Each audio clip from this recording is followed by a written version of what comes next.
when there is war between time and love, poetry is the solution. অর্থাৎ কি?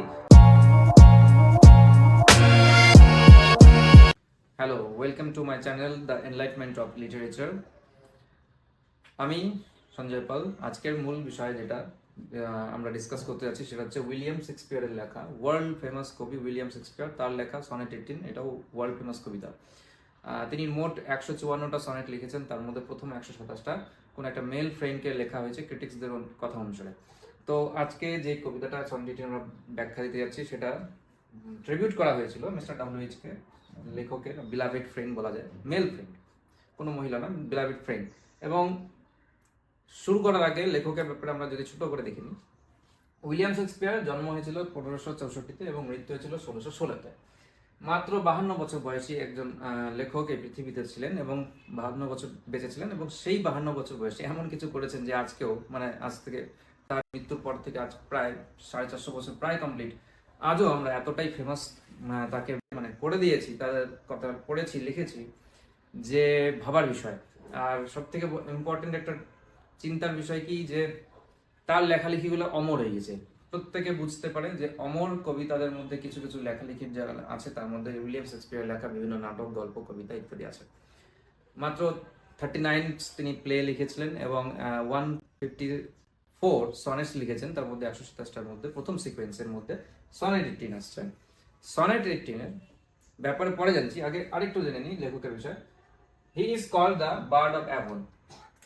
ইংল্যান্ডের Avon নামক একটা গ্রামে তার জন্ম হয়েছিল এবং এই অ্যাভনের তাকে বার্ড বলা হয়। বার্ড মিনস গায়ক, কবি, ঠিক আছে। Are the national poet of England, তাকে ন্যাশনাল পোয়েট বলা হয় ইংল্যান্ডের। তার যে সময়কাল ছিল সেটা কোন যুগের, সেটা হচ্ছে late Elizabethan and the early Jacobean eras. এই সময়কার তিনি লেখক, যেটা কি রোমান্টিক যুগ শুরু হওয়ার অনেক আগের সময়, ঠিক আছে। অর্থাৎ কি ওই শেলি, কলারিজ, উইলিয়াম ওয়ার্ডসওয়ার্থ এনাদের অনেক আগের এই কবি হচ্ছে কি উইলিয়াম শেক্সপিয়ার। তার লেখার ধরন এতটাই সুন্দর ছিল যে ইংল্যান্ডের গ্লোব থিয়েটার বলে একটা ফেমাস থিয়েটার আছে, সেই থিয়েটার সেখানে কাজ করেছিলেন এবং সেই থিয়েটারকে উন্নত করার পিছনে তার একটা বড় অংশের হাত আছে। তার নাটকগুলো ওখানে প্লে করা হতো থিয়েটারে।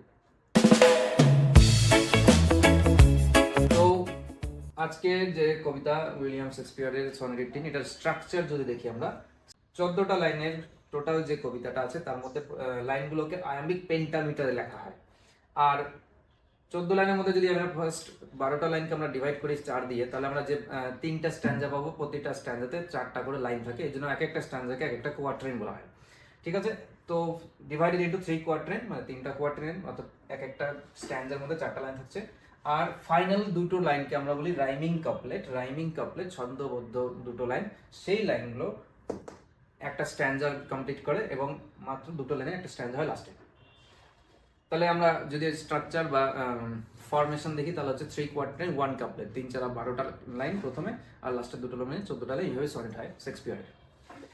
রাইম স্কিম হচ্ছে A B A B C D C D E F E F G G. যদি রাইম স্কিম ব্যাখ্যা দিই কাকে রাইম স্কিম বলে, তাহলে প্রত্যেকটা লাইনের শেষের যে অক্ষর ওয়ার্ডটা থাকে, সেই ওয়ার্ডের যে প্রোনাউন্সিয়েশনটা হয় সেটার সাথে সম্পর্কিত আরেকটা ওয়ার্ডের উচ্চারণকে আমরা সেম নাম দিই, আলাদা হলে আলাদা নাম দিই। যেমন ধরো কবিতার ফার্স্ট লাইন আছে কি, shall I compare thee to a summer's day, shall I compare thee to a summer's day, এটা লাস্টের ওয়ার্ডটা হচ্ছে ডে। এই ডের সাথে মিলছে 3 নম্বর লাইনের শেষের ওয়ার্ডটা মে, তো এই দুটোকে সেম নাম দিলাম। এ এ 1 আর 3 এর মধ্যে সেম নাম হচ্ছে। মাঝের বি 2 নম্বর লাইনটাতে ছিল টেম্পারেট, ডে এর সাথে মিলে নেই, তাই ওটার নাম দেওয়া হয়েছিল বি। টেম্পারেটের সাথে উচ্চারণ মিলছে কি 4 নম্বর লাইনের শেষের ওয়ার্ডটা ডেট, টেম্পারেট ডেট, এর জন্য ওই দুটোর নাম বি বি দেওয়া হয়েছে। তাই প্রথম স্ট্যান্ডার যে রাইমিং হচ্ছে, রাইম স্কিম হচ্ছে, সেটা কি এ বি। এভাবেই পরের গুলোকে সিডি সিডি আলাদা নাম, এদের সাথে মিলে নেই, তাই সিডি সিডি ইএফ ইএফ, আর শেষের দুটো লাইনের উচ্চারণ সেম থাকে, তার জন্য ওকে রাইমিং কাপলেট বলা হয়। নাম হচ্ছে ওদের কি হয়েছে জি জি, সেম সেম উচ্চারণ। তো মিস্টার ডাব্লিউএইচ কে তিনি ট্রিবিউট করেছেন কবিতাটা। এবার আমি লাইন বাই লাইন বলছি, দেখুন। Shall I compare thee to a summer's day, আমি কি তোমায় তুলনা করতে পারি একটা দিনের, একটা গ্রীষ্মের দিনের সাথে। ফার্স্ট লাইন একটা কোয়েশ্চেন মার্ক স্টার্ট হচ্ছে, লেখক আসলে বলতে যাচ্ছে, বোঝাতে যাচ্ছে যে আমি কি পারি তোকে তুলনা করতে, মানে ভিতরে ভিতরে তিনি বলতে যাচ্ছেন যে I can not compare thee to a summer's day. Thee means you, আমি তোমায় পারবো না তুলনা করতে একটা গ্রীষ্মের দিনের সাথে। কেন? কারণ কি? তার পরের 3টা লাইনে আমরা ব্যাখ্যা পাচ্ছি। দাও art more lovely and more temperate. দাও মানে ইউ, আর্ট মানে আর, তুমি হলে আরো বেশি উষ্ণ মানে বেশি লাভলি, বেশি লাভলি মানে বেশি সুন্দর, এবং বেশি টেম্পারেট বেশি শান্ত। টেম্পারেট মানে বোঝাচ্ছে উষ্ণ প্লাস কি নম্রতা সম্পূর্ণ, ব্যালেন্সড একটা সৌন্দর্যতা সম্পূর্ণ। কি হয় যে প্রায় সময় গ্রীষ্মের যে সৌন্দর্যতা এতটাই হার্শ, এতটা কঠিনতা পায় যে আমরা সহ্যের বাইরে থাকে, কিন্তু বন্ধুর উষ্ণতা বা সৌন্দর্য সেটা সবসময় সেম থাকবে, সেটা কখনো কষ্টদায়ক হবে না, সেটা আনন্দদায়ক হবে। এক কথায় এই স্ট্যান্ডাতে আমরা কি দেখতে পাচ্ছি যে ওর বন্ধুকে সুপেরিয়ার করে দেওয়া হয়েছে কার থেকে? গ্রীষ্মের একটা দিনের থেকে। 3 number line, rough winds do shake the darling birds of May. Rough winds মানে ঝড়ো বাতাস, ডু শেক শেক করে, কাঁপিয়ে দেয়, ঝরিয়ে দেয় কি? Darling birds of May. May মাস অর্থাৎ গ্রীষ্মের একটা মাস, সেই মাসের যে ফুল ফুটে ওঠে, কচি সুন্দর ছোট্ট ফুল যে ফুটে ওঠে, সেই ফুলটা ফুটলে মে মাসের সৌন্দর্য অর্থাৎ গ্রীষ্মের সৌন্দর্য বেড়ে যায় অনেক অংশে। কিন্তু সেই ফুলটাও তো বেশিক্ষণের জন্য থাকে না, ওকে ঝড়ো বাতাস এসে ফেলে দিচ্ছে। তো সামারের একটা দিনের সৌন্দর্য খুবই অল্প সময় এবং কি খামখেয়ালি পূর্ণতা, এখানে স্থায়িত্ব নেই। And summer's lease hath all too short a date, এবং গ্রীষ্মের যে লিজ মানে উপস্থিতি বা ডিউরেশন, সেটা কি অল্প সময়ের জন্য, টু শর্ট আ ডেট, খুবই অল্প সময়ের জন্য আসে আর যায়। শীত প্রধান দেশে অর্থাৎ ইংল্যান্ডের কথা যদি ভাবি, সেখানে গ্রীষ্মের যে টাইমিংটা থাকে সেটা এতটাও বেশি হয় না যেটা আমাদের গরমের দেশে থাকে। তো সেই দিনটা, সেই 4টা লাইনের এই বিষয়গুলো আমরা যদি জাজ করি, তাহলে কি বুঝতে পারলাম যে সব দিক দিয়ে গ্রীষ্মের দিনের থেকে তুলনা করলো সুপেরিয়ার হিসাবে কাকে? ওর বন্ধুর সৌন্দর্য থাকে। আশা করি প্রথম 4টা লাইন বা প্রথম স্ট্যান্ডার পুরো বিষয়টা বোঝাতে পেরেছি। Second stanza, sometime too hot the eye of heaven shines. কখনো কখনো টু হট অর্থাৎ কি খুব উষ্ণভাবে, the eye of heaven shines, সূর্যকে আমরা আই অফ হেভেন বলি, অর্থাৎ কি স্বর্গের চোখ, সে কিরণ দেয় খুবই উষ্ণতার সাথে। এটা যদি বোঝার ব্যাপার থাকে তাহলে সূর্যের উষ্ণতা মানে কি গ্রীষ্মের সব থেকে গ্লোয়িং মোমেন্ট, অর্থাৎ কি শীতপ্রধান দেশে ওইটাই সব থেকে সুন্দর মুহূর্ত। অর্থাৎ গ্রীষ্মের দিনও খুব সুন্দর হতে পারে যখন সূর্য খুব উষ্ণভাবে কিরণ দেয়।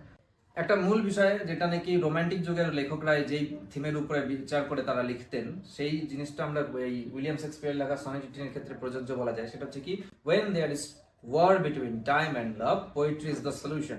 অর্থাৎ কি যখন একটা যুদ্ধ চলছে সময়ের সাথে ভালোবাসার বা ভালোবাসার মানুষদের টিকিয়ে রাখার যুদ্ধ, তখন তাদেরকে বাঁচাতে পারে টাইমের হাত থেকে কে? পোয়েট্রি বা কবিতা। কেন কথাটা বলা হয়েছে? আমরা জানি সময় সবকিছুকে ধ্বংস করে দেয়, সময়ের সামনে সবকিছু হার মানতে একদম বাধ্য। সেটা বড় ভয়ঙ্কর পাহাড়, শক্তিশালী পাহাড় হোক, কোটি কোটি বছর ধরে টিকে থাকা, সেও একদিন না একদিন ধ্বংস হয়ে যাবে। বড় সব থেকে শক্তিশালী মেটাল হোক, সেটাও নষ্ট হয়ে যায়, টাইমের সাথে সাথে ক্ষয় হয়ে যায়। কিন্তু পোয়েট্রি বা আর্ট বা কলা বা কলা আমরা যাকে বলি, সেটা কখনো সময় কাছে হার মানবে না, সে অমর করে দেয়। তাই কবিতার লাইনের দ্বারা সে সবকিছু অমর হয়ে যায়, যারা এই কবিতার লাইনে ব্যাখ্যা হয় বা ব্যাখ্যা দেওয়া হয় যাদেরকে। তো এখানটাতে সূর্যের ব্যাখ্যাটা কেন আসতেছে? সূর্য ব্যাখ্যা দিয়ে তিনি বুঝে যাচ্ছেন যে পাওয়ারফুল এলিমেন্ট অফ নেচার, যার দ্বারা প্রাণ সৃষ্টি হচ্ছে, সেও কখনো না কখনো কি হচ্ছে, খুব উষ্ণভাবে কিরণ দিচ্ছে, খুব পাওয়ারফুল ভাবে কিরণ দিচ্ছে, তার যে গ্লোয়িংনেস চারদিকে ছড়াই যাচ্ছে। And the gold often his gold complexion ডিম। প্রায়, অফেন মানে প্রায়, তার যে গোল্ড কমপ্লেকশন মানে সোনালি আভা, সেটা কি হচ্ছে? ডিমড হয়ে যাচ্ছে, মানে কমে যাচ্ছে। ঠিক আছে, প্রায় সময় সূর্যের যে পাওয়ারফুল একজন এলিমেন্ট, সূর্যের ন্যাচারাল এলিমেন্ট, তারও সময়ের সাথে সাথে এক সময় কি হয়, সূর্যের আলো কমে যায়। এটা বোঝাতে যাচ্ছে যে টাইমের কাছে সূর্যের মতন একটা পাওয়ারফুল এলিমেন্টও আস্তে আস্তে কি হয়, হার মানে। সেটা কিভাবে হয়? ডিক্লাইনটা কি হয় দেখো। And every fair from fair sometime declines. লেখক বলতেছেন যে প্রতিটা সুন্দরতা ফ্রম ফেয়ার, সেকেন্ড ফেয়ার হচ্ছে কি সৌন্দর্যতাপূর্ণ বস্তু, অর্থাৎ প্রত্যেকটা সৌন্দর্যতাপূর্ণ বস্তু থেকে একদিন না একদিন কি হয়ে যায়, ফেড হয়ে যাবে বা ডিক্লাইন হয়ে যাবে, মানে কি ধ্বংস হয়ে যাবে বা কমে যাবে বা নষ্ট হয়ে যাবে। বাই চান্স, এই নষ্ট হওয়ার দুটা দিক হয়, একটা হচ্ছে বাই চান্স মানে দুর্ভাগ্যবশত অ্যাক্সিডেন্টালি, আরেকটা হচ্ছে নেচারের চেঞ্জিং কোর্স আনট্রিমড। যদি নেচারের চেঞ্জিং কোর্স আনট্রিম থাকে মানে অক্ষুণ্ণ থাকে, বজায় থাকে, কন্টিনিউ থাকে, তাহলে একসময় সবকিছু ধ্বংস হয়ে যায়, সেটা যতই সুন্দর জিনিস হোক না কেন। উদাহরণ হিসেবে বলা যেতে পারে যে একটা ফুল ধরো ফুটেছে গাছের মধ্যে, সেই ফুলটা যদি কেউ এসে ছেড়ে দেয় তাহলে এটা বাই চান্স দুর্ভাগ্যবশত নষ্ট হয়ে গেল।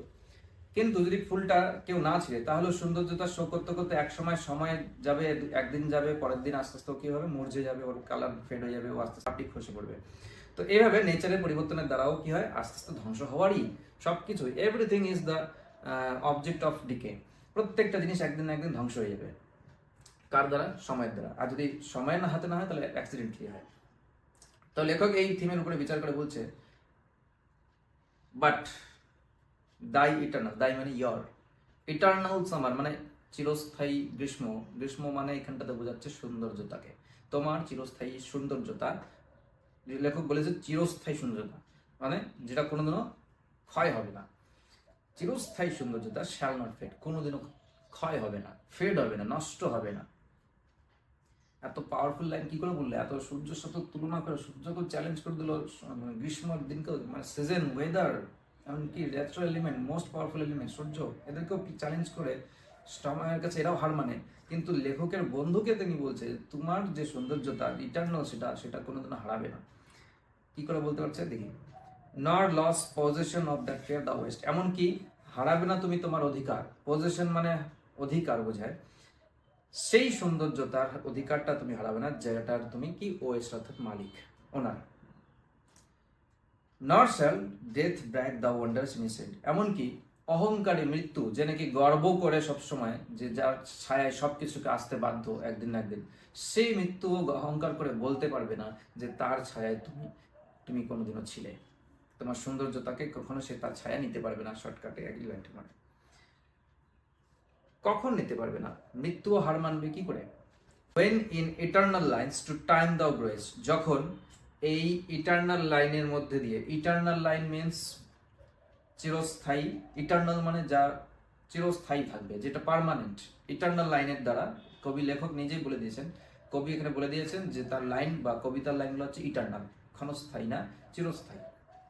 আর ইটার্নাল লাইনের মধ্যে তুমি নতুন করে জন্ম নিতে থাকবে, গ্রোয়েস্ট করতে থাকবে। তো লেখকের লাইন যদি ইটার্নাল হয়, কারণ আমরা জানি পোয়েট্রি বা আর্ট সব সময় টাইমকেও হার মানায়, টাইমের অন্তর অন্তর এরা আরো প্রসিদ্ধতা বাড়ে, এরা ফেমাস হয়, আরো নতুন করে বেঁচে ওঠে। তো এই কবিতার লাইনের মধ্যে যখন তোমাকে আমি লিখে দেব তখন তুমি গ্রো করতে থাকবে। এক কথায় লাইনটা বোঝাচ্ছে যে he is trying to immortalize his beloved friend mister WH by his own writings, for his own writings.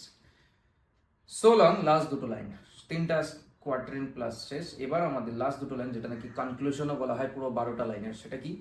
So long as men can breathe or eyes can see, যতদিন পর্যন্ত, প্রথম সো লং আর দুইটা নিচের সো লং এর দুটো আলাদা meaning হয়। প্রথম সো লং এর মানে হচ্ছে কি যতদিন, সেকেন্ড লাস্ট লাইনের যে সো লং সেটা মানে হচ্ছে ততদিন, যতদিন পর্যন্ত মানুষ শ্বাস নেবে, ব্রিথ করা মানে শ্বাস নেওয়া, শ্বাস নেবে, আর আইস ক্যান সি অথবা চোখগুলো দিয়ে দেখবে, so long lives this and this gives life to me, ততদিন আমার এই কবিতাটি বেঁচে যাবে। দিস মানে বোঝাচ্ছে লাস্ট লাইনে, সেটা হচ্ছে এই কবিতাটি, কবিতার লাইনগুলি, the verses of this poetry, অর্থাৎ দিস, এই কবিতার লাইনগুলো বেঁচে থাকবে, and this gives life to the, আর এই কবিতাটাই তোমাকে নতুন জীবন দিয়ে যাবে।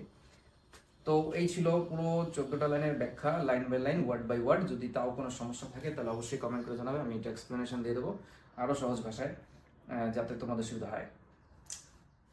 কবিতার যে মেন থিম সেটা হচ্ছে সময় সব কিছুকে ধ্বংস করে দেয়, কিন্তু সময়ও হার মানে কার কাছে? পোয়েট্রির কাছে বা আর্টের কাছে। তো সেই টপিকটার উপরে বেস করে লেখক তার বন্ধুকে এই লাইনের দ্বারা, এই অমর লাইনগুলোর দ্বারা অমর করে দিয়েছে। আর তার প্রমাণ কি, যে 500-400 বছর আগের লেখক তার লেখা লিখে গেছেন, আজও আমরা এতটাই পাওয়ারফুল, এনার্জেটিক ভাবে পড়ছি, এবং সেই ফ্রেন্ডকে মনে করছি, সে জিন্দা আছে, সে মনে আছে আমাদের প্রত্যেকের মাইন্ডের ভিতরে। তো সনেট 18 এই জন্যই খুব সুন্দর একটা ইমর্টাল কবিতা। কোয়েশ্চেন, যদি ইম্পর্টেন্ট কোয়েশ্চেন বলি, যেটা কলেজের পরীক্ষার ছাত্রদের জন্য খুবই গুরুত্বপূর্ণ, সেটা হচ্ছে সেন্ট্রাল থিম। আর এই ফার্স্ট লাইন যেটা থাকে, শাল I compare thee to a summer's day, কবিতার প্রথম লাইন তুলে দিয়ে প্রশ্ন করবে, ব্যাখ্যা দাও, কম্পেয়ার কি করে করেছে লেখক তার বন্ধুকে, কার সঙ্গে তুলনা করেছে, কি করে সুপেরিয়ার করে দিল ওর বন্ধুকে, ঠিক আছে। আর যেটা মেন কোশ্চেন থাকে যে কি করে ইমর্টাল করে দিল, ঘুরে ফিরে উত্তর একই রকম আসবে, সেন্ট্রাল আইডিয়া থেকে অ্যান্সার আসবে, ক্রিটিক্যাল অ্যাপ্রিসিয়েশন গুলোকে খুব ভালো করে করতে হবে। তাহলে আশা করি আনকমন কিছুই থাকবে না, কমন পেয়ে যাবে সব। Thank you for watching the video and see you in the next class.